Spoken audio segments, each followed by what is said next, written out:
Hola a todos, acá estamos en el 9º episodio del podcast con Felipar. Hola, hola. Voy a dejar que él se presente, pero antes de eso tengo una pregunta que dice que vos dijiste en una frase, mi profesión me importa mucho, estoy entregada a ella. Si tuvieras que presentarte sin hablar de tu profesión, ¿quién dirías que sos? Buen amigo, buen compañero y un apasionado del ser humano, con toda la complejidad que el ser humano tiene. Buenísimo. Bueno, ahora sí, presentate un poquito qué haces y por qué estás acá. Mi nombre es Felipe Ipar, y me gusta todo lo que tiene que ver con el mundo de la ficción, con la actuación, con la realización, la dirección, la escritura, el entrenamiento de los actores. Todo lo que sea construir ficción a mí me gusta y me define. No domino todas las áreas de la ficción, entonces tengo mis limitantes. Ok, perfecto. Desde chiquito que vos creciste y tus padres eran actores. Mis padres eran actores o son actores, porque con la actuación pasa eso medio extraño, que por más que dejes de actuar, no sé si en algún momento dejas de ser actor, o sos actor solo cuando actuás. Entonces, bueno, la mayoría de los actores no son actores hasta que actúan. Digamos, entre película y película dejaríamos de ser actores. Sí, eso es algo totalmente incidente, ¿no? Hace unos años hice una obra, actué en una obra de Sergio Blanco, en donde uno de los personajes le explicaba al otro que la infancia es determinante, que es una frase de Sartre. Y a mí me quedó para siempre esa frase. La infancia es determinante. Determinante en lo que somos hoy, ¿no? Sí. Entonces sí, sin dudas que ser hijo de actores determinó todo mi camino. Sucedió que yo quise jugar un poco a esto de en casa de herrero, cuchillo de palo. Entonces, como mis padres se dedicaban al teatro, yo dije, lo mío es el cine. Claro. Me metí a estudiar cine, hice eso 4 años, hasta que finalmente el destino y la vida me llevó a la actuación. Bien, pero de chico decís que cuando eras chico los veías, capaz querías o... No, para nada. Para nada. Para nada. Sí había algo que me fascinaba cuando me llevaban al teatro. Bien. Y sobre todo cuando me llevaban a los ensayos. Bien. Por esto de que ensayaban los dos y no había dónde dejarme y la abuela no podía cuidarme y demás.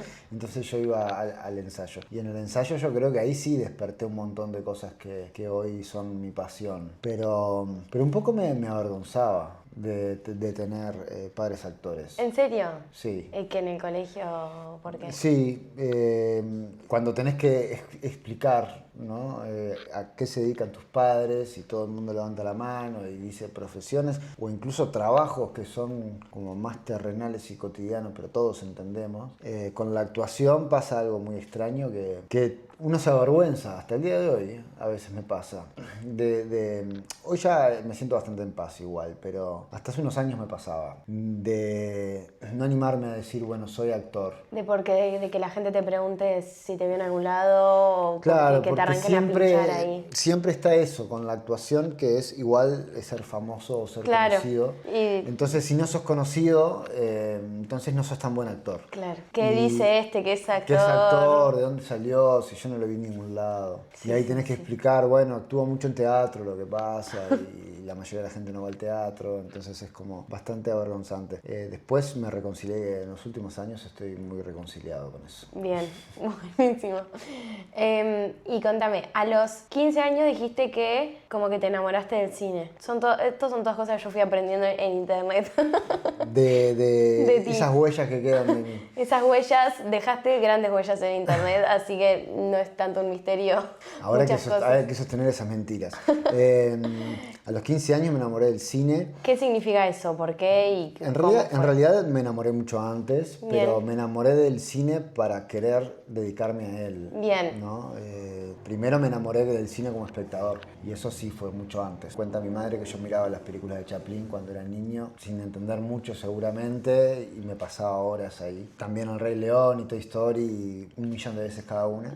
Y en un momento llegó La vida es bella, que fue una película de Roberto Benigni que a mí me dislocó el cerebro básicamente, y dije, wow, esto tiene algo que quiero que todo el mundo lo vea. Se lo mostraba a todos mis amigos, nadie se entusiasmaba demasiado con A eso. nadie le importaba. Imagínate un Felipe de 12 años mirando esa historia del Holocausto tan dura y bueno, pero también ya estaba la fascinación ahí. Sí. Y querer compartirlo. Y querer compartirlo con todo el mundo, porque me sigue pasando eso hasta el día de hoy. Cuando veo una buena película, La querés compartir con todo el mundo. me genera un placer. Me genera un placer ver la experiencia experiencia, creo que esto le pasa a mucha gente, ver la experiencia que tiene la persona que no vio esa película y vos estar ahí al lado, sabiendo toda la película, ¿no? Sí, sí. Y además de ser la persona que le muestra Sí, a un sí, amigo. sí, sí, sí. Entonces con La vida es bella pasó eso, me acuerdo que en sexto de escuela yo le pedí a la maestra, yo después lo pienso con los años y digo, qué atrevido, le pedí a la maestra si podíamos ver la película en clase ¿Y te dijo que sí? y me dijo que sí.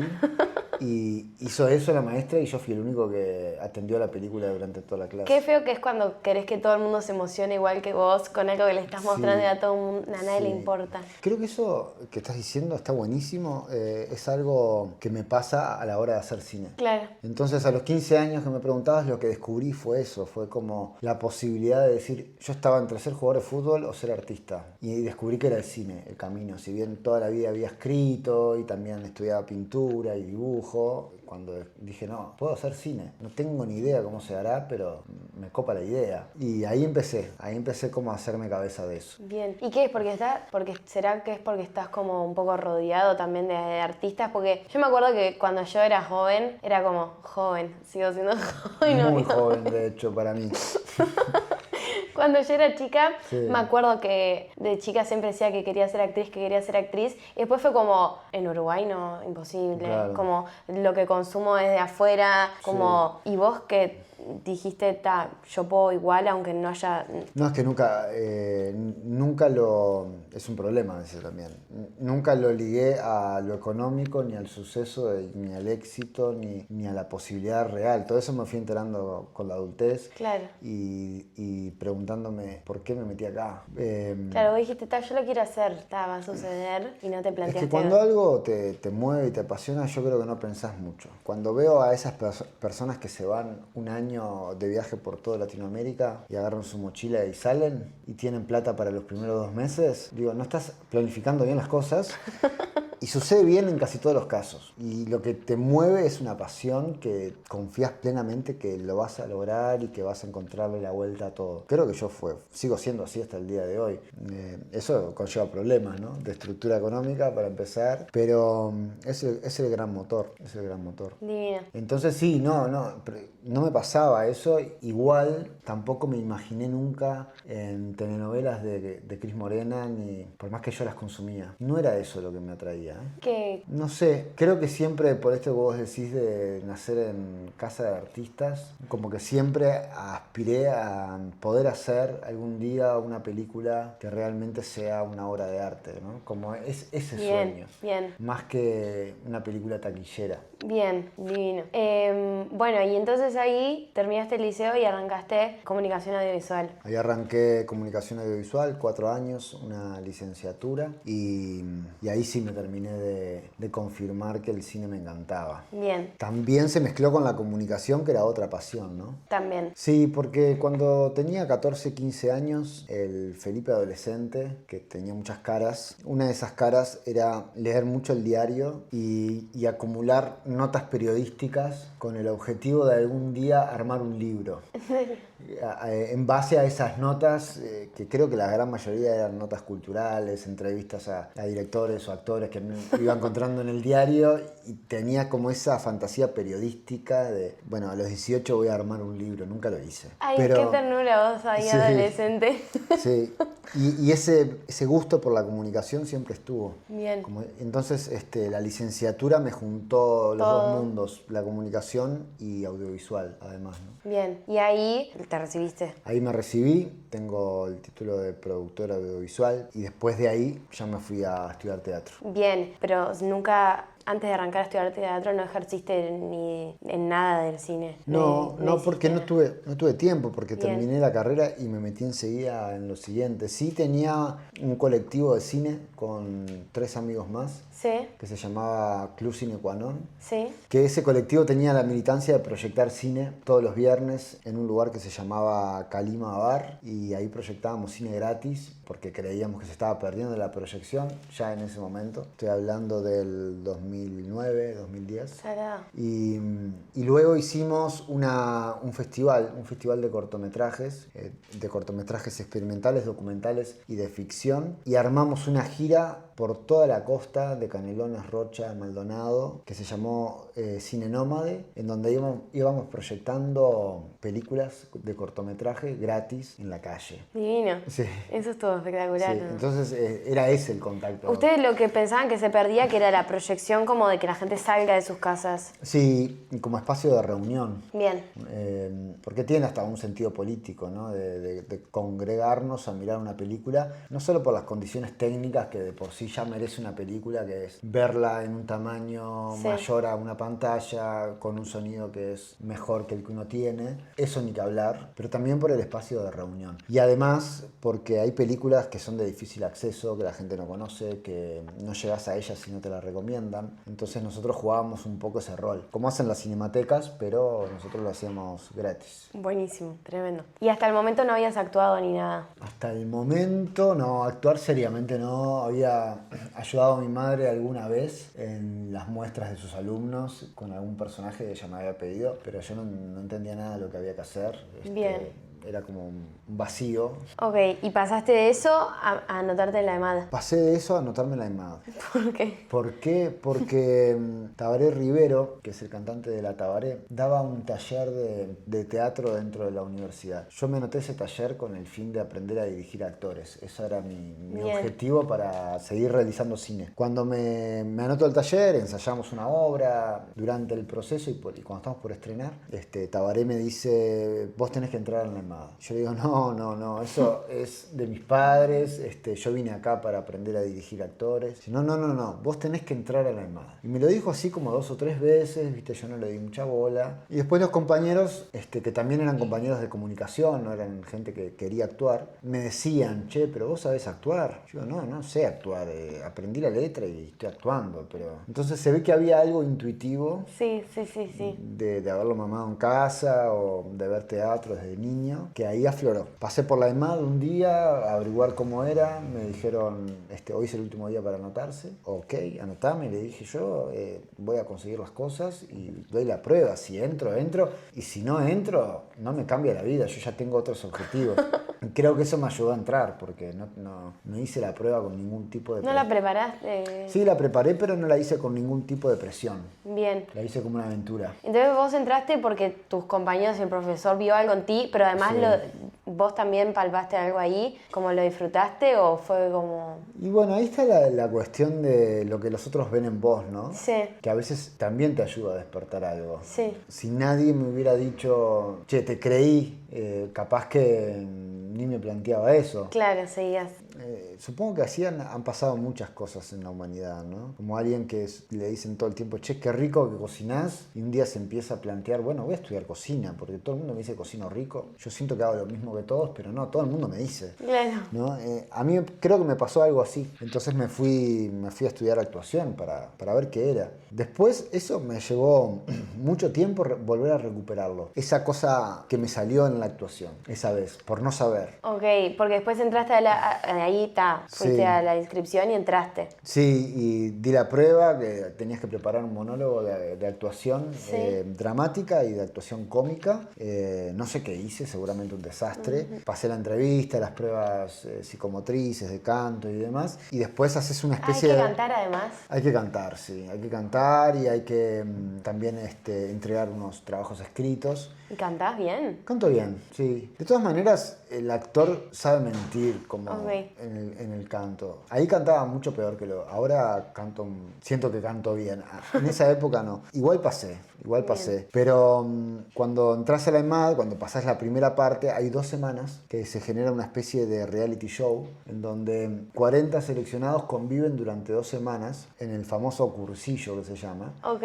Y de ahí se van a eliminar 20 de la casa de Gran Hermano. No, es terrible. Es terrible porque ya estás en el grupo, pero... Y ya te gustó y ya estás copado. Ya te gustó y estás copado y empiezas a hacer tu rutina durante 2 semanas, te prueban todos los profesores y al final de esas 2 semanas hay 20 que se van para afuera y 20 que quedan. O sea, las generaciones de la EMAD solo son de 20 personas. Son de 20 personas, creo que a veces hay de un poco más, pero sí, en mi generación éramos 20. Y eso está, ese Y cursillo se presentan está... 300, en una cantidad así, por lo menos fue en mi generación. Y ya te digo, como yo no lo hice, no era el objetivo de mi vida, si yo no entraba a la EMAD estaba todo bien, que había gente que realmente en un estado dramático y nerviosas y la gente que queda afuera la pasa muy mal. Para mí nada de eso iba a ser un problema, si yo quedaba afuera iba a decir, divina la experiencia, estuve en la EMAD, llegué hasta el cursillo. Claro. Y Pero, no me ¿te dejaron. sorprendiste? ¿Te sorprendiste cuando quedaste? Cuando quedé, yo creo que cuando estuve ya en el cursillo sentí que iba a quedar. Bien, Me sorprendí cuando pasé las primeras pruebas. bien. Después ya estás en relación con tus compañeros y medio que vas viendo, ¿viste? Sí, sí. Cómo te sentís, cómo actúas en relación al otro. No es que estés compitiendo, pero te vas dando cuenta, bueno, estamos todos más o menos en el mismo nivel, no tengo chance de entrar. Bien. Y bueno, sí, me confirmaron. Me acuerdo que le había dicho a un amigo, si no entro, nos vamos de viaje y si entro, no.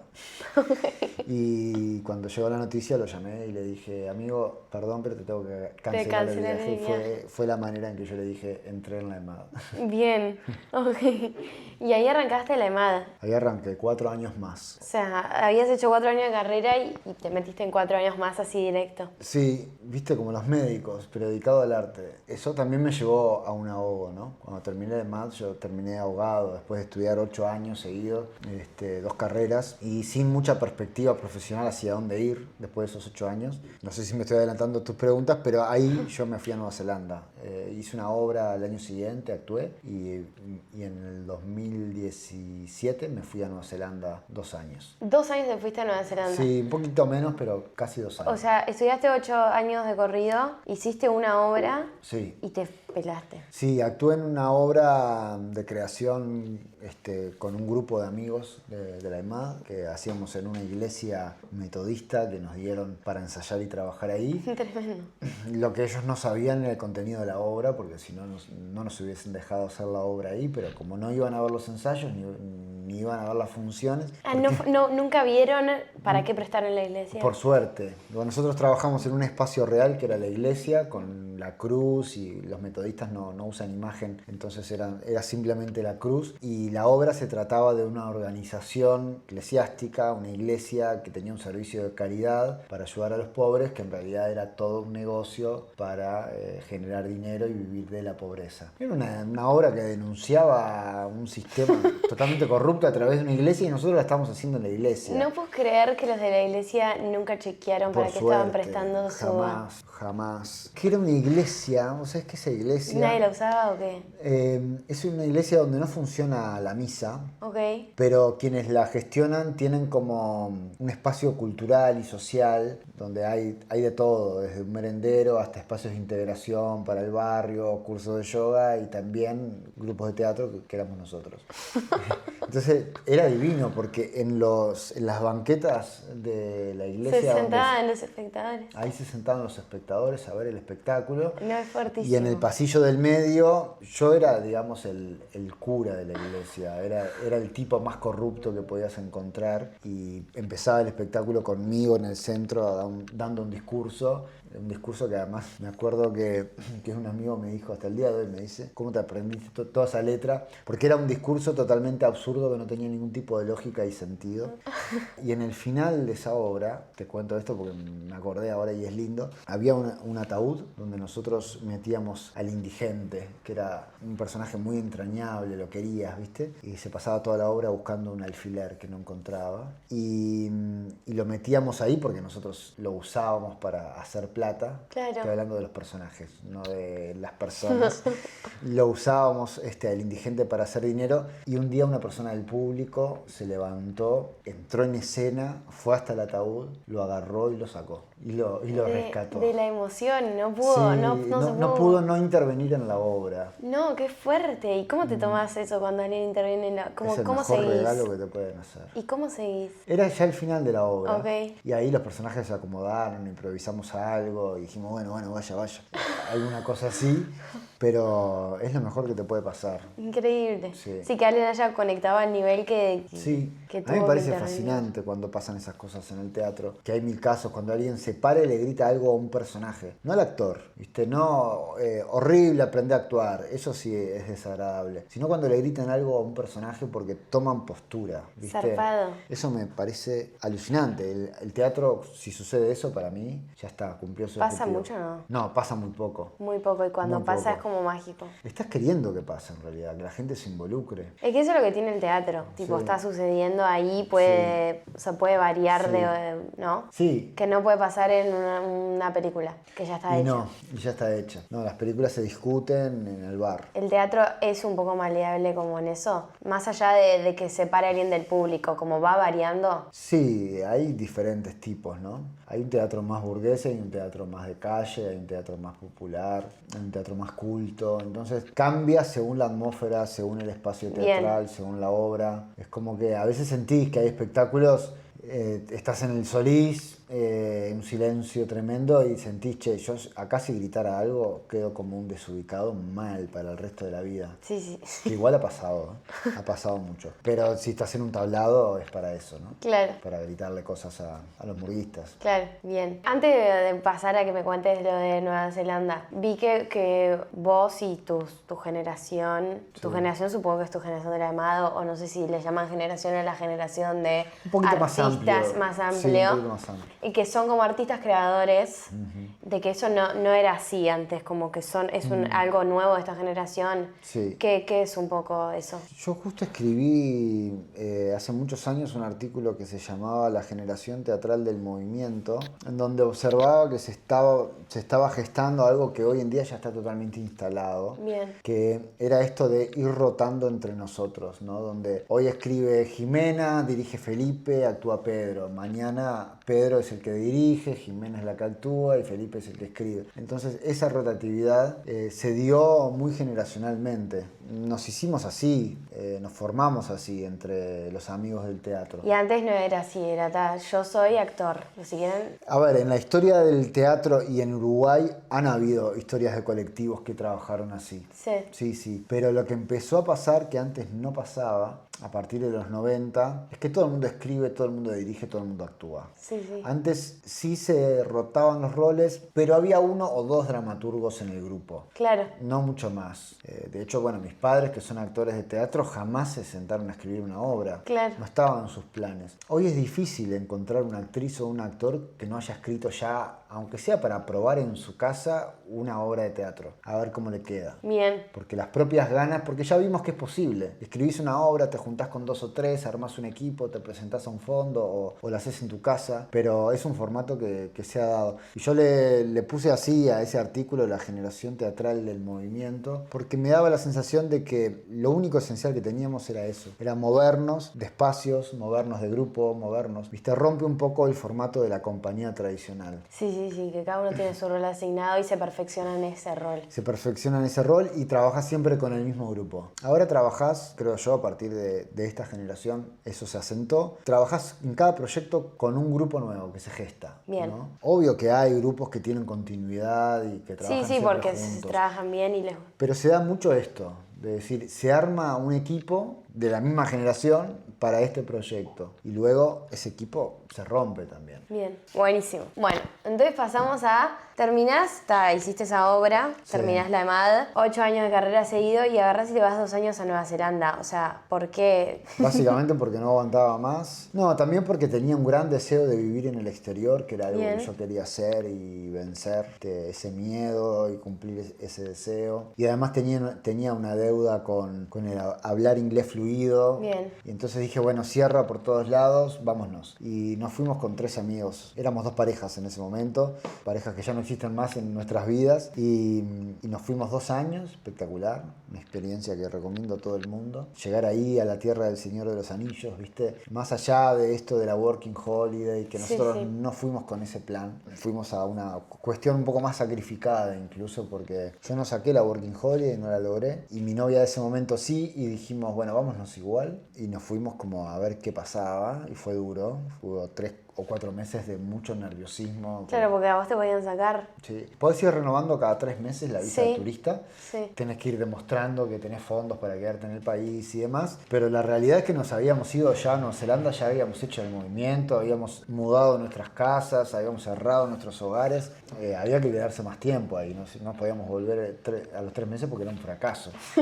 Y lo difícil era que no conseguíamos trabajo en un país donde está totalmente legalizado todo. Entonces no existe el trabajo en negro o trabajo para vos y me pagás por abajo de la mesa. Claro. Entonces en un momento nos empezamos a poner muy nerviosos y ahí estudiando, siempre el estudio te salva, estudiando mucho las leyes de Nueva Zelanda, de inmigración y demás, vimos que había un pequeño vacío legal en donde podías ir o sea, tenías prohibido ir a buscar trabajo porque no tenías visa de trabajo. Sí. Pero si ibas con una oferta de trabajo a la embajada y argumentabas que no había neozelandeses que quisieran ese trabajo, te podían dar una visa de trabajo a vos. Bien. Era un vacío legal porque no podías buscar trabajo, pero podías ir con una oferta laboral. Claro, alguien te lo tenía que ofrecer. Alguien te lo tenía que ofrecer. Entonces conseguimos esa oferta laboral y Zarpado. yo trabajé ordeñando vacas durante 1 año y medio Gila. en el campo. Sí, ahí fue un periodo de meditación. Terminé de escribir mi primer libro, Los días de Alter Ego. Sí, el de poemas. El de poemas, sí, aforismos poéticos.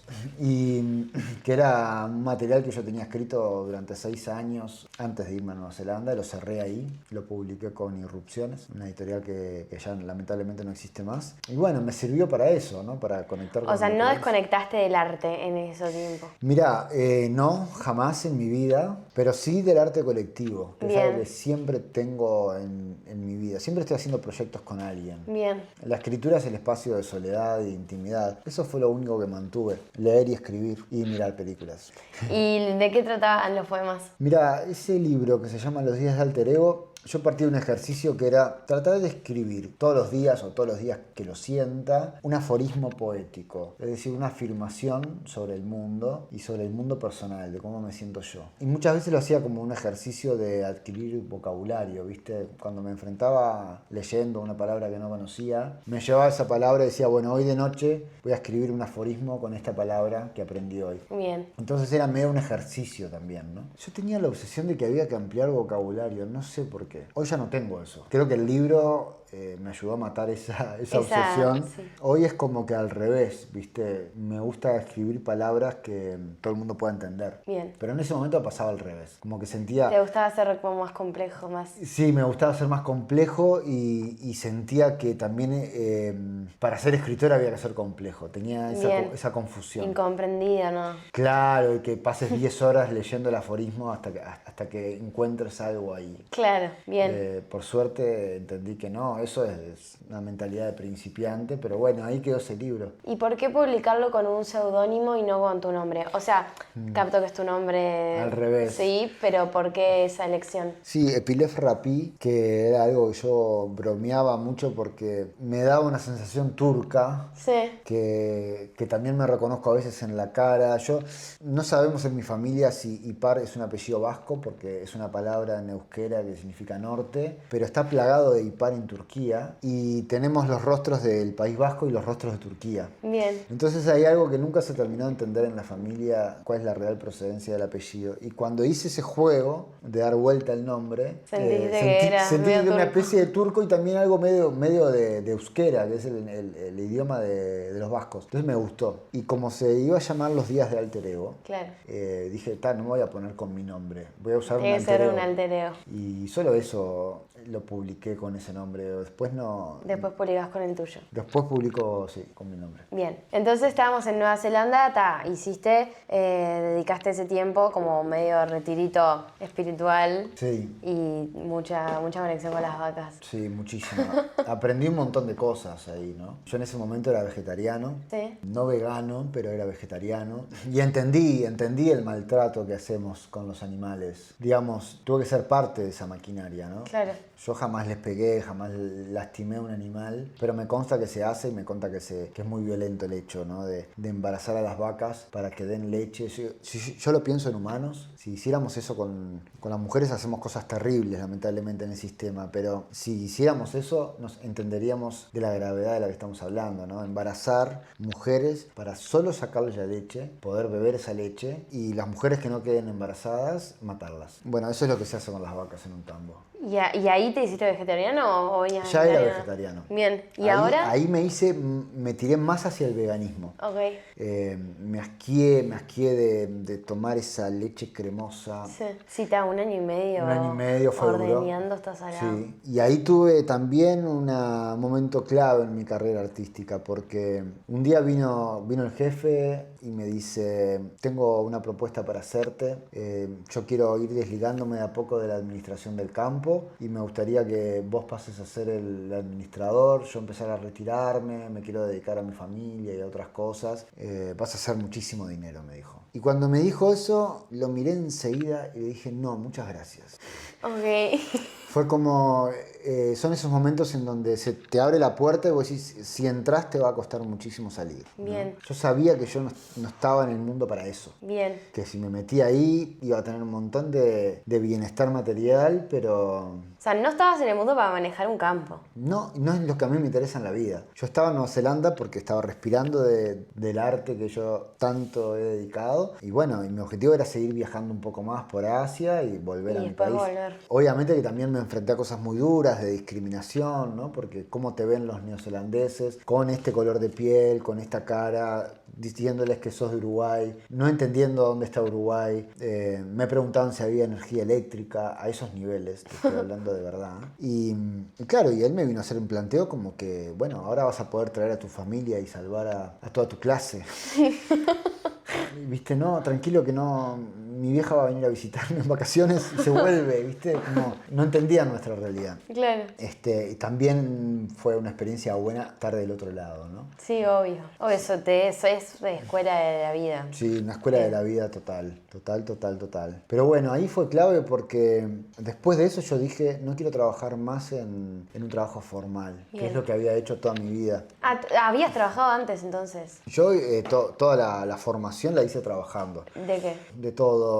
Trabajé en Zona América como era la persona que gestionaba los coeficientes de las apuestas electrónicas en el deporte y después trabajé en un hotel haciendo la recepción nocturna. Salía de la EMAD a las 11 de la noche, me iba al hotel, volvía a las 8 de la mañana a casa, dormía un poco, me iba a la EMAD y así viví durante mucho tiempo. Claro, con razón saliste completamente quemado. Salí quemado y también muy seguro de que yo había hecho mucho sacrificio, ¿no? Mucho esfuerzo por esto. Entonces había una certeza ahí en Nueva Zelanda de que yo tenía que volver en algún momento a reconectar con eso. Cuando me abrieron las puertas de un negocio que no era el mío, dije, qué lástima. Pensé muchísimo en las personas que realmente quieren ser agrónomos y dije, qué lástima por toda esa gente porque se morirían por esta oportunidad. Pero es como si a alguien le den la rienda suelta para dirigir una productora y se quiere dedicar a otra cosa y yo me agarraría los pelos. Me pasó eso y no era una oportunidad para mí. Bien. Entonces eso me confirmó que había que volver a... Primero había que viajar por Asia un poco más. Había que disfrutar un poquito. Había que disfrutar y después dejar de trabajar en el trabajo formal, ¿no? Las 8 horas de oficina de ir y volver a tu casa, que a mí siempre me apagaron el alma, me hicieron sentir una enorme angustia, ¿no? Sí. Porque mientras estás ahí, no te lo explican, te lo deberían explicar un poco más, te deberían ayudar un poco más a que vos entiendas que cuando estás en una etapa formativa y que todo es un proceso, que la vida es un proceso, ¿no? Porque la paciencia se agota muy rápido y el miedo te toma y pensás que vas a estar toda la vida trabajando de eso. Y en realidad si tu convicción está clara, es solo un momento. Claro. Y sí hay que tomar las decisiones y la acción. Entonces ahí yo vi la acción. Dije, no, yo tengo que volver con $5.000, aunque sea, para mantenerme los meses que me pueda mantener, ver cómo me ordeno y empezar a... Y ahí fue ya está, ahora me quiero dedicar a lo que realmente... Ahí fue la decisión, Bien. pero para nada fue la solución. ¿En qué andábamos? ¿En qué andábamos? Bueno, y ahí viajaste por Asia Sí. y volviste. Ahí hice un viaje por Asia que también fue muy transformador. De hecho, y te doy una primicia, estoy preparando un material que son las escrituras que yo hice durante esos 4 meses en Asia. Zarpado. Y bueno, ahí hay una memoria, ¿no? Fue un viaje transformador. También filmé todo el viaje. Tengo ¿Vlogs? tarjetas, tarjetas y tarjetas de memoria. ¿Y nunca has hecho nada con ese Todavía material? todavía no. Pero Y bueno, capaz tiene que salir ahora de la luz con lo que escribiste. sí, puede ser, porque viste que en la escritura para mí hay que dejar un tiempo. Sí, por lo menos yo siento eso. ¿Cuánto? No sé, el tiempo suficiente como para ya tener una distancia con eso. Bien, mirarlo desde una perspectiva como si fuera otra persona. Donde no me reconozca en eso que escribí. Bien. Ese ya no soy yo, ¿no? Con los días del alter ego fue igual. Cuando sentí que, este es un Felipe que andaba enloquecido con estas obsesiones, bueno, vamos a hacer un libro. Ok. ¿no? Y es como mi metodología de trabajo también. Sí. Voy escribiendo proyectos. Por ejemplo, tengo otro que hace 10 años que lo vengo escribiendo. Y sé que en algún momento Van a salir a la luz, van a salir a la luz. pero es como en su tiempo. Yo me muero de la ansiedad. Sí, pero a la vez me doy cuenta que es una buena metodología para llegar a tener una obra. Bien. Porque si yo pretendo escribir un libro en los próximos 2 meses, no sé si lo voy a hacer. Sí. No sé si lo voy a hacer en esta vida que llevo, digamos, ¿no? Me parece muy, muy exigente, a menos que haya una condición económica y que me sustente y pueda enfocarme en eso. Bien. Y cuando escribís hace 10 años, por ejemplo, lo volvés a releer ahora, ¿lo editas o lo mirás como de afuera, como esto lo escribió esa persona? No, claro, el que escribió es el Felipe del pasado, el que corrige es el Felipe del presente. El Felipe del presente va corrigiendo, Sí, lo pule y sí, le da unas sí. vueltas. Y el que lo lee es el Felipe del futuro. Bien, hay 3 Felipes ahí. Sí, hay 3, hay 3. De hecho, 2x3 agarro el libro de los días del alter ego, por ejemplo, le abro en una página y leo un aforismo y digo, esto está bien escrito. Y es como que me quedo tranquilo. Agarro otra página y digo, ay no, esto faltó trabajo. Y me amargo, ¿viste? Pero creo que ahí es el lector el que está elaborando. Claro. Ya no se puede hacer nada, ya está. Claro, ya la persona que escribió ese libro ya no existe. Total. Siento que vas escribiendo una obra, 10 años, no sé qué, y la presentás en teatro, como la de esta Gaviota no es de Chekhov. Sí. Esa la escribiste vos también. Sí, pero esa fueron 3 años. Está, Sí. 3 años igual, es Sí. un montón. Sí. ¿Cómo es como le dedicaste tanto laburo y después son X funciones y es como que es medio efímero eso, ¿no? Sí. Tiene como su momento y después... ¿Qué hacemos con eso, no? Sí. Es muy motivante porque te cuesta ese duelo, pero a la vez lo necesitas. Soltar. Sí, porque cuando llegas a esa etapa, final, que es la etapa de publicación o de estrenar un espectáculo, ya trabajaste muchísimo tiempo. Para muchos es el comienzo, ¿no? Para los actores es el comienzo, Sí. se estrena el espectáculo. Para vos es como realmente el final de un proceso de 3, 4 años que estás luchando con esa obra en todos los sentidos. Desde que empezaste a cranear la idea, te sentaste a escribirlo, la corregiste 1000 veces, miles de veces, se la diste amigo, volviste, ensayaste con los actores, buscaste financiación, la pusiste en escena, encontraste el teatro. Cuando llega el estreno, te lo voy a decir así, no querés saber más nada con esa obra. Claro, ya te vas de memoria y ya... Es como realmente parir. Bien. O sea, cosa que no conozco ni voy a conocer, pero me da como esa sensación, ¿no? Que hay algo que sale, se corta ese cordón umbilical Bien. y te habilita lo nuevo, ¿no? Claro. Cada proceso que se cierra abre lugar a que venga uno nuevo. Entonces, así el arte y así la vida, creo yo, ¿no? Buenísimo. Entonces también es como una celebración de eso. Lo duro que también me ha pasado es terminar un proyecto y no tener la próxima idea. Y ahí sentís un vacío. Y ahí sentís nervios.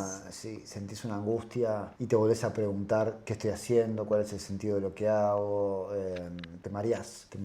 Eso también lo vas aprendiendo, ¿no? A tener ideas ahí que te motiven de vuelta a seguir avanzando. Bien, ir guardando ideas aunque estés trabajando en una Sí, principal. sí. Podemos volver tuviste tu viaje y ahí volvés a Uruguay y ahí nada, como mirar qué voy a hacer, o sea, estudié todos estos 8 años cine y actuación, pero después me borré 2 Sí. y ahora caigo de vuelta a este mundo. Sí. ¿Cómo es esa reincorporación y qué planes tenías? Fue durísima en mi caso porque me pasaron cosas. Por ejemplo, un dato personal que no es menor. Llego y me separo. Ya es un dolor volver del país donde estabas, volver a tu tierra y separarte. A eso se le suma que me rompo los tendones de Aquiles. ¿Cómo? Al poco tiempo, jugando al fútbol con amigos. No. Eso me lleva a estar 8 meses en recuperación. O sea, imagínate el nivel de ansiedad. Yo queriendo ser artista y me pasa eso. Estaba ensayando un espectáculo con un grupo que estábamos creando y se cae eso. Y inmediatamente después llega la pandemia. No, estabas embrujado. Entonces yo había tomado la decisión de ser artista y volví a Uruguay. Y mientras tanto se te estaban quemando tus ahorros porque habías decidido que no ibas a volver a trabajar en un trabajo formal. Absolutamente. La- De hecho se terminaron de quemar ahí, ¿no? En la pandemia y se terminaron de ir. ¿Y ahí? Y ahí empezar de vuelta. ¿Volviste a trabajar? Volví a trabajar en una empresa de dirección de casting.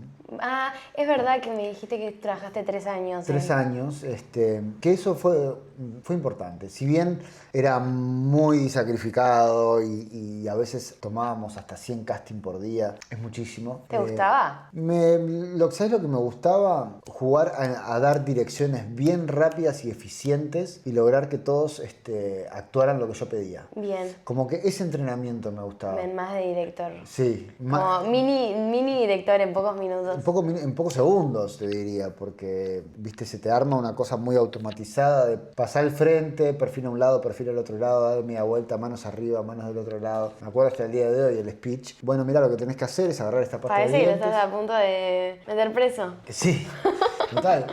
Y eso 100 veces en un día, ¿no? Y Agotador. así, y agotador. Y al otro día de vuelta. Pero me dio mucho entrenamiento, conocí a muchísimos actores.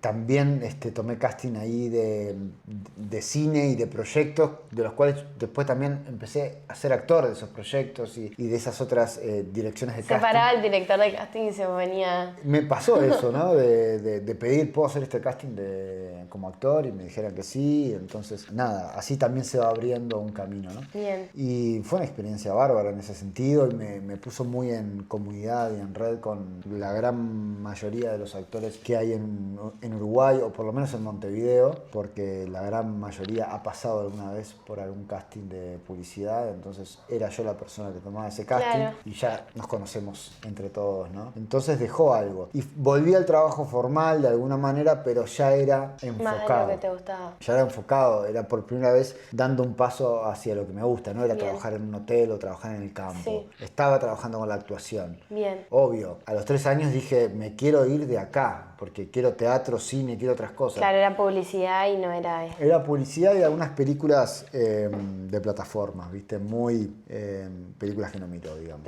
¿Película de plataformas? ¿A qué le llamas película de plataformas? Películas que no se estrenan en cine, que se realizan específicamente para Disney o para Amazon. No, y no las consumís. Vos solo consumís lo que se presenta en el cine. No las consumo porque esas películas tienen un argumento que es básicamente una telenovela extendida y siempre pienso, bueno, tengo tantas películas que quiero ver, no me voy a poner a ver una película de estas. Pero me parece súper válido y valioso que exista, ¿no? De hecho, he hecho casting para esas películas también. Obvio.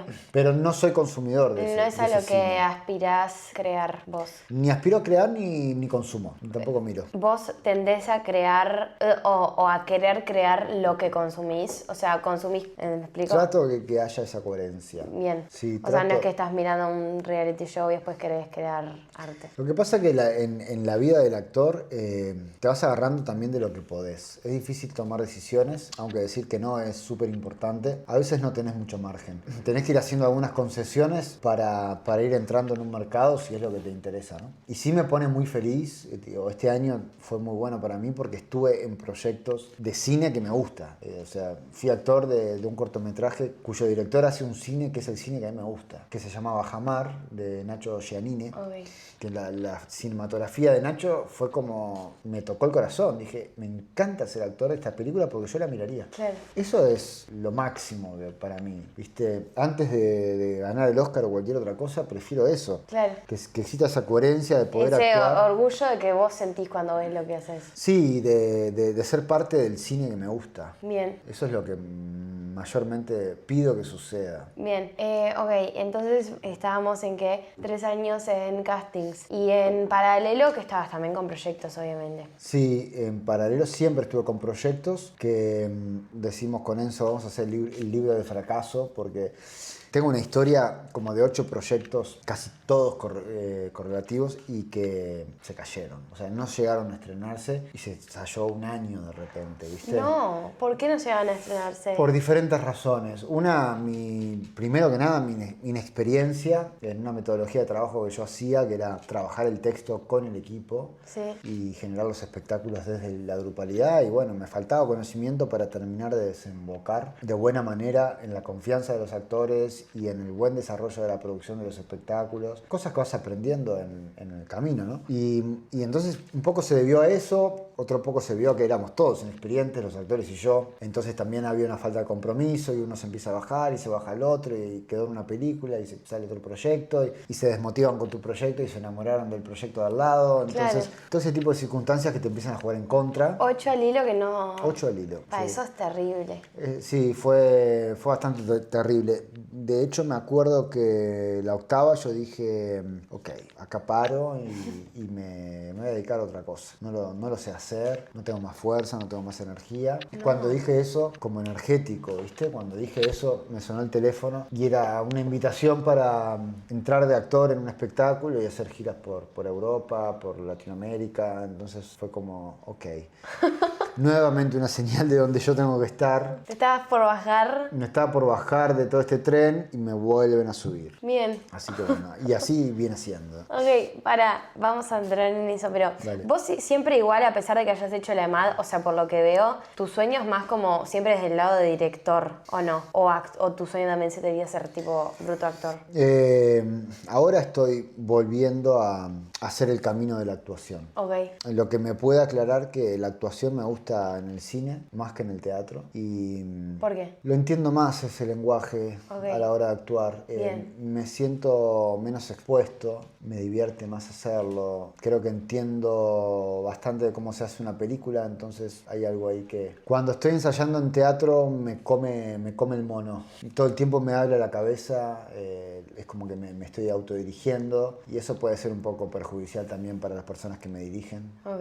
Y es mucho tiempo de convivencia y de ensayo y entonces empiezo también como a dudar de todo el entorno porque a mí el teatro sí me mueve mucho la dirección, ¿viste? El cine ni que hablar que también, pero es diferente, ¿no? Porque el cine ya tiene un funcionamiento industrial donde cada uno entra en su rol Claro. y eso permite que todo funcione y vos te olvides. Sí. Entonces no tenés que andar ocupado de si estás filmando bien o mal la película, quedará pegado el director. Vos actúa bien, que quedarás bien servido. El teatro es una cosa más colectiva, Claro. entonces ahí se me mezclan ¿Querés los cables. tomar parte de todo cuando Sí, estás en teatro? empiezo a tomar parte de todo y no es bueno eso. Me gusta la creación total en Bien. el teatro. En el cine, de hecho, es lo que hago en el cine, creación totalmente parcial. O sea, soy coach y solo eso, y no estoy opinando de más nada que eso. Ni me fijo si el guión tiene un pozo en la escena 3, como sí me pasa en el teatro. Claro, como hicimos en el corto de 48 horas. Sí. Que vos eras el con más experiencia de todos y como eras el actor soltaste todo.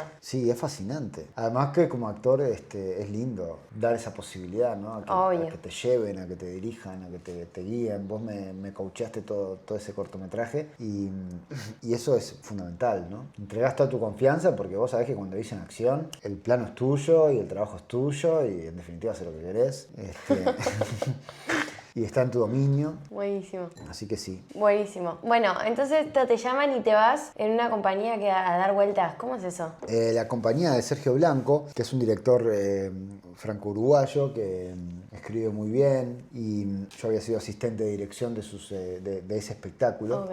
Y cuando Enzo Borincic entra en la Sociedad de la Nieve como actor, él era actor de esta obra. Ok. Y entonces ahí me invitan a mí. Ences A gracias cubrir a la Sociedad de la Nieve me deja ese laburo. Y bueno, y ahí giramos, impresionante. Tuve la oportunidad de actuar en el Piccolo Teatro de Milán, que es uno de los grandes templos del teatro en Europa. ¿Zarpado? Toco madera sin patas, pero ojalá me vuelva a pasar. Yo creo que no. Es algo que es muy, muy difícil que suceda. No, Entonces increíble. es como esas cosas que hay que aprovechar la oportunidad y agradecerla. Después fuimos a Italia, Alemania, a Escocia, a estar actuando en un festival de Escocia frente a personas que no entienden español.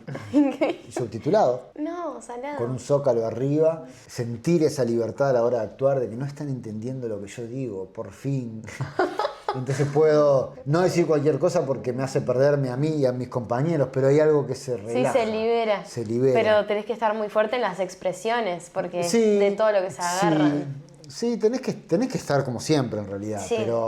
pero hay algo que se Salado. afloja. Qué impresionante eso. Y bueno, y además conocer esas culturas, ¿no? Que en el caso de Escocia no conocía y que el teatro te lleve ahí con compañeros de teatro. Es Que algo se arma un bastante... vínculo muy cercano ahí. Sí, porque el teatro es un arte bastante sacrificado, con una economía bastante limitada, incluso hasta en los grandes estratos, sacando a Broadway y algún caso excepcional. El teatro es difícil en cualquier parte del mundo, Claro. da poca plata en cualquier parte del mundo. Entonces cuando un festival te lleva, y me consta que le pasa a todos los actores, hasta los actores que tienen mayor trayectoria, es un agradecimiento. Obvio. Son pocos los actores que dicen, uy, no, qué pesado, una gira con este espectáculo. Todos los actores van fascinados porque viajar haciendo teatro es, no sé explicarte por qué, pero es una satisfacción, es medio surreal, no es lógico estar viajando con teatro. Claro. Es lógico estar viajando si sos el CEO de una empresa, pero con teatro no es lógico. Es lógico viajar con cine, porque la industria del cine se mueve así, pero el teatro no tiene mucho sentido económicamente viajar con teatro. ¿Quién financia eso? Los festivales, Bien. que pierden un montón de plata, nos pagan Por amor al arte. por amor al arte, generalmente sostenidos con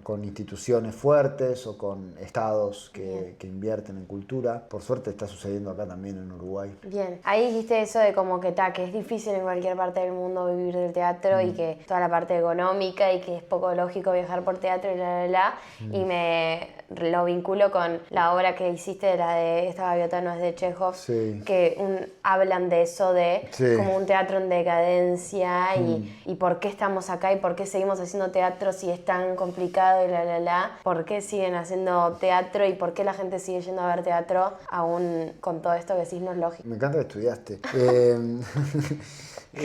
Nosotros en esa obra, que es mi obra de cabecera, mi obra de obsesión, tengo un cortometraje que se llama, mi primer cortometraje se llamó La gaviota disecada, donde hice una adaptación de la misma obra de Chekhov. La voy a volver a hacer dentro de 5 o 10 años y después Tenés un dentro de tema ahí 20. con... Y sí, porque me toca todas las fibras, es una obra que me divierte mucho para revisar mi propia historia, mi familia. Sí, vos te ves entre Plev. Ahora me veo entre plebe, hay que ver dentro de unos años. Ahora me veo en ese escritor frustrado, hijo de una actriz. Eso es lo que jugué en esa obra como una comedia, ¿no? Y la obra tenía una tesis, una pregunta que se hacía todo el tiempo el personaje de Treplev, es ¿para qué seguimos viniendo a hacer función? Yo creo que es una pregunta que a mí me salió un día cuando estaba escribiendo y después en el proceso con los actores, ellos empezaron a darse cuenta que tenía un gran poder, por más que parecía muy simple, porque la gente de teatro no se logra responder ese para qué. No logramos responder. Con todo lo que nos cuesta, nos saca dinero, nos da mucho trabajo, dejamos afuera todas nuestras relaciones, perdemos pareja, familia, amigos, fines de semana, vacaciones, todo lo que hacemos por hacer teatro, que vengan 50, 60 personas y en muchos casos a veces cobrar 5.000, 10.000 pesos de una temporada, ¿para qué seguimos viniendo a hacer función? Y es lo que mueve el arte, ¿no? No sé para qué, pero seguramente que nos gusta estar ahí y cuando te llama alguien para hacer una obra de teatro, si realmente te gusta la obra, empezás a hacer todos esos movimientos en tu vida, decís, no, yo quiero estar. Acomodas todo. Total, yo quiero estar. Pero es la pasión, ¿no? Me parece que es un poco también lo que te motiva a vos a hacer este encuentro. Digo, vos ya veo que metiste un montón de horas y trabajo en preparar esto, y yo digo, Jime, ¿para qué? ¿Para qué tomaste todo ese trabajo, ese tiempo, le quitaste a tu vida para hablar conmigo, con todo lo que podés hacer, ¿no? Y vos me dirás, ¿por qué hay algo que me está moviendo que no sé qué es? Me fascina. Me fascina. ¿Para qué lo haces, no? Porque me fascina. Bueno, pero ¿para qué? No sé. Hay algo que es el sentido de la vida que uno encuentra. En nuestro caso, a la hora de hacer teatro. Seguramente un chef lo encuentre preparando una paella, no sé. Pero es esa la pregunta, sí. Muy linda respuesta, muy buena. Qué bueno. Ok, y tenés un vínculo muy zarpado entonces con esa gaviota de Chekhov. De Chekhov, sí. Y vos que dijiste como, a los clásicos hay que hacerlos para ponerlos a prueba y la prueba es la contemporaneidad. Cuando jugás a ganarles y te terminan ganando ellos, es una hermosa sensación de derrota. ¿Qué es esto de como jugar a ganarle y que te terminó ganando? No... ¿Qué quiere decir? Sí, ¿qué quiere decir? En el caso de Chekhov, yo provoqué el clásico como decir, che, lo voy a hacer mierda, hablando mal y pronto. O sea, lo voy a tomar de excusa para hacer la obra, voy a tomar los personajes. Pero todo el mundo lo hace dramática a la gaviota, yo la voy a hacer comedia, que además es lo que dice Chekhov que hay que hacer, tiene que ser una comedia.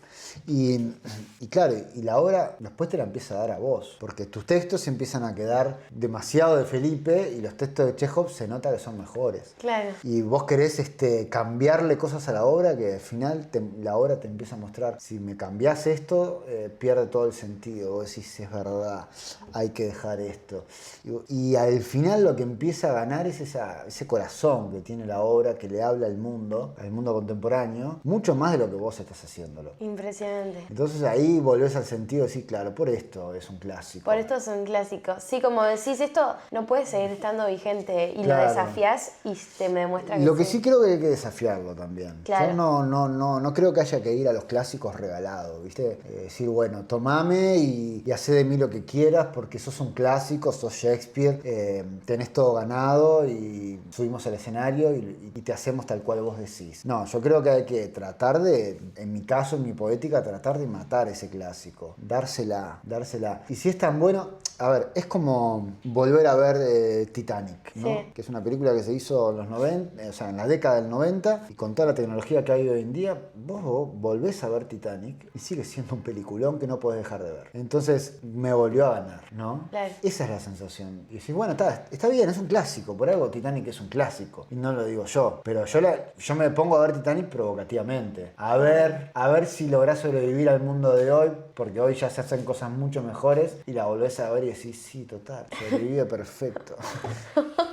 Buenísimo. Entonces hago lo mismo con el teatro. Con el teatro. Claro. Espectacular. Muy bueno. Si no provocamos a los clásicos, corremos el riesgo de creer que el teatro ha nacido hoy. Pero al mismo tiempo, el teatro no debería cargar con ningún peso del pasado. Pero después decís, no veo un teatro libre en quienes nos hemos profesionalizado. Se toma muy en serio a sí mismo y mata toda su frescura. O sea, vos no ves, cuando vos haces teatro no lo sentís libre. Vos No, que te lo que siento es que profesionalizaste. cuando empezamos a entrar en la rosca del profesionalismo, Sí. hay una libertad que se pierde, que tiene que ver con el riesgo que tomabas simplemente por ser más ingenuo, ¿no? Que te animabas a hacer cosas que hoy en día ya no harías. Por ejemplo, nosotros con un grupo de amigos hicimos en 3 espectáculos diferentes que creamos dentro de la institución educativa, fuera de la institución educativa, cuando éramos jóvenes. Teníamos un Florencio, que es el premio, es la mayor estatuilla del teatro. Sí. Teníamos un Florencio a mejor dirección de un director que no voy a nombrar, que lo había regalado a nosotros. Entonces nosotros lo metíamos en todas las obras, siempre con un símbolo diferente. Bien.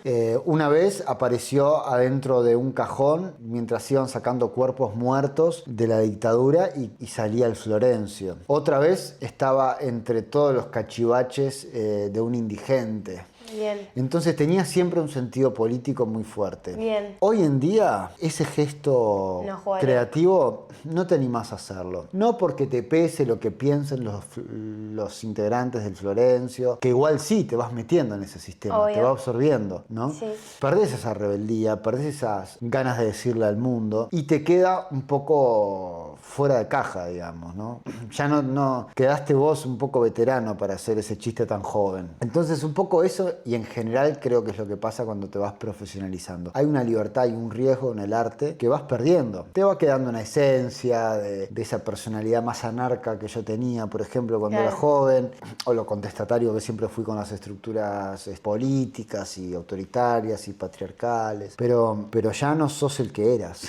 Bien. A nivel artístico, eso lo noto. Y bueno, hay que trabajar en no venderse tan rápido, pero también siento que es difícil. Bien.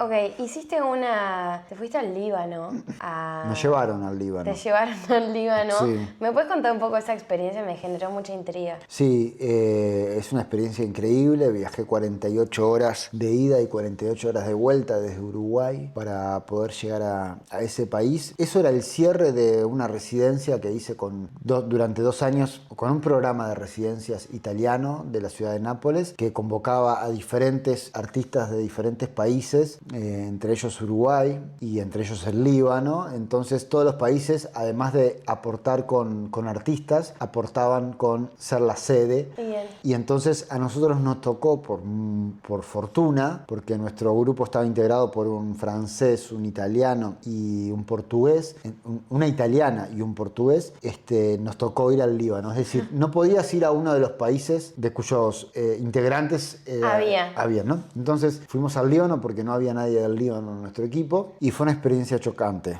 porque fue yo creo que la primera vez que dije el teatro no tiene tanta importancia y tanto sentido que estamos haciendo acá. A ver. Y en aquel entonces, que era 2022, por ejemplo, yo tuve que firmar un papel que si entraba al Líbano no podía entrar al Estado de Israel, ¿no? Ya tenías que elegir entre dos estados porque uno cancelaba el otro. Después fue entrar al país, que me costó entrar al país, que dejaran entrar mi pasaporte, que realmente entendieran que yo venía a hacer teatro. No había mucha explicación por qué venís de Uruguay a hacer teatro con la cara que tenés, nuevamente.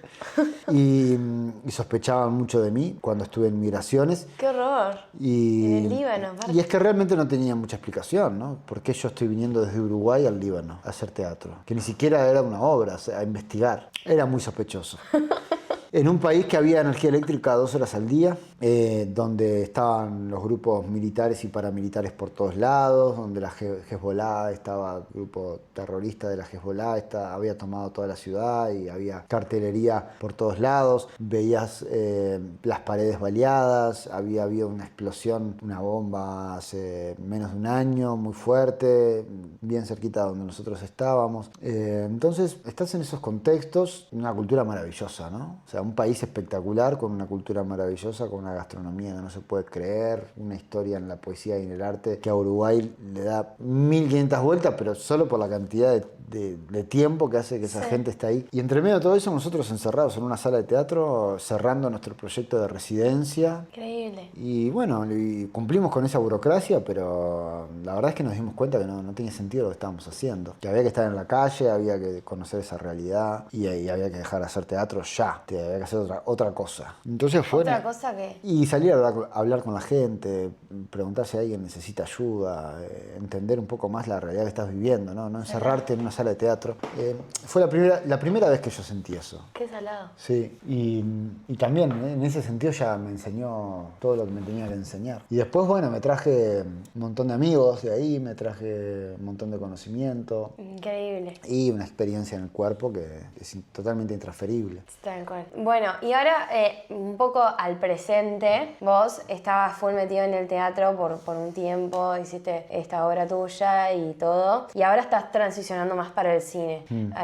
Fuiste el coach de actores de Cromañón, también en otra peli de Argentina. Las Corrientes. Las Corrientes. Sí. También dirigiste a una amiga tuya que canta. Sí, hice un espectáculo para Elia Mick. Sí. Sí, una rapera uruguaya que ya es una referente de la escena. Muy buena. Impresionante. Que además es amiga, tengo esa suerte. Sí. Y también hiciste cortometrajes, como que toda esta transición, ¿por qué estás volviendo al cine? Yo creo que, voy a decir una frase cliché, creo que del cine nunca me fui, pero la actuación me ha hecho volver al amor por el cine desde otro lado. Bien. Y el teatro es un arte que también me cansa. Bien. Me parece muy exigente. Y bueno, y el cine me está devolviendo a ese primer amor que es para mí. Yo empecé por el cine. Es lo primero que elegí, es lo primero que estudié. Y por el cine me metí en la actuación.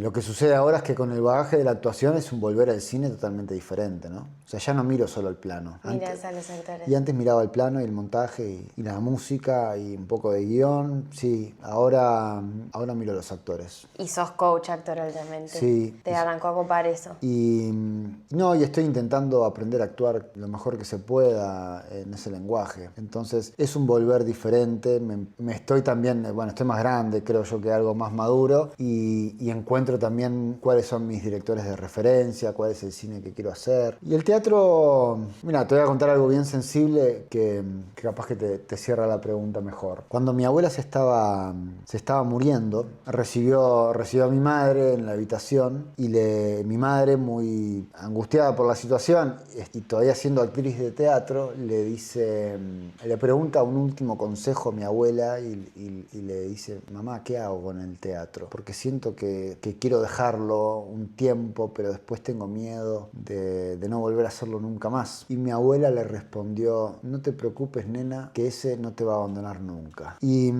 esa frase así de mi abuela a mi madre, que mi madre me cuenta a mí, me ha quedado para siempre. Siento con el teatro que si lo dejara de hacer todo este año, todo el año que viene y todo el siguiente, no lo voy a estar abandonando nunca. Claro. Siempre voy a sentir que es un impas, de paréntesis. Siempre voy a volver a él. Buenísimo. Bien.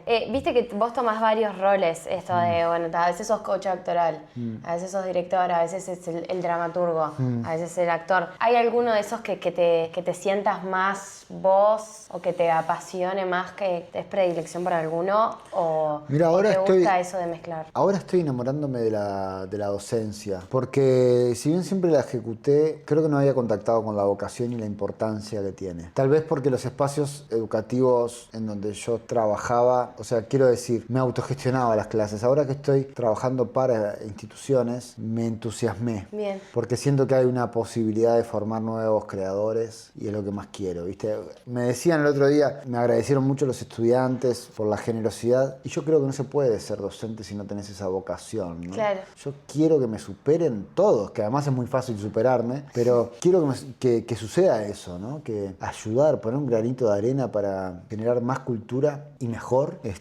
me fascina. Y sobre todo transmitir la pasión. Entonces creo que ahora estoy enamorado de la docencia. Y por otra parte, he perdido un poquito el amor al coach actoral, que estaba muy firme, y he recuperado el amor a la actuación. Bien. En el cine. Son etapas.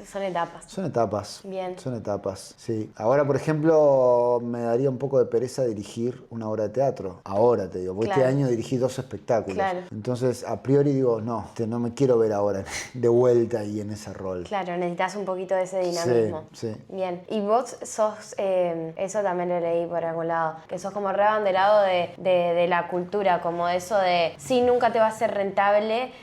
Leí algo que habías dicho como vos, si el Estado alimenta la cultura, capaz no da rentabilidad en plata, pero sí es como muy rica. Eso sos recontra... Yo creo que, o sea, me pasa esto, la cultura tiende los puentes entre las personas, entre los seres humanos. La cultura es algo mucho más amplio que el arte. El arte es una partecita de la cultura. Justo hoy escuchaba a una persona que decía algo muy lúcido: nos desarrollamos gracias al arte, porque el niño se desarrolla pintando, dibujando, cantando, bailando, todo lo primitivo que te da el arte, que te permite desarrollar tu parte cognitiva, ¿no? Pero además existe toda la otra parte, que es la cultural, en todos los sentidos, ¿no? Que para mí es lo que sostiene un país, para hablar de los estados, ¿no?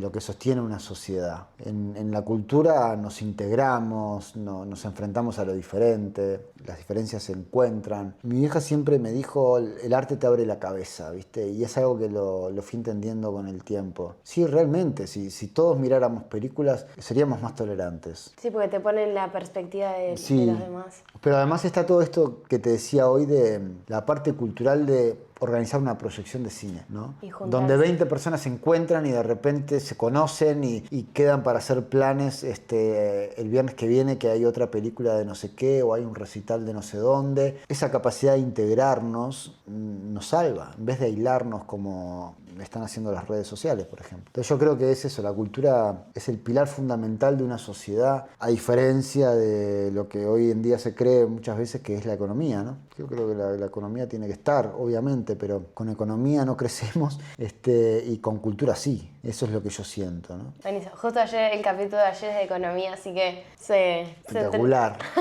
Nos estamos contradiciendo, pero... No, igual es economía desde un punto de vista filosófico y al revés. Tiene mucho que ver lo que dicen. Después hay que aprender mucho de eso, ¿no? Creo yo, vos que sabés del mundo de las finanzas, creo que las personas que trabajamos en arte y las escuelas, y aprovecho para decirlo, las escuelas y las instituciones educativas debieran formar a los artistas en eso. Porque salís al mundo, que el mundo está creado y funciona así, a ser artista sin saber manejar tu economía doméstica, sí. Digo, para hablar lisa y llanamente, ¿no? Ni te digo si tenés que organizar la economía de tu compañía, de tu teatro, de tu película, y ahí fallamos.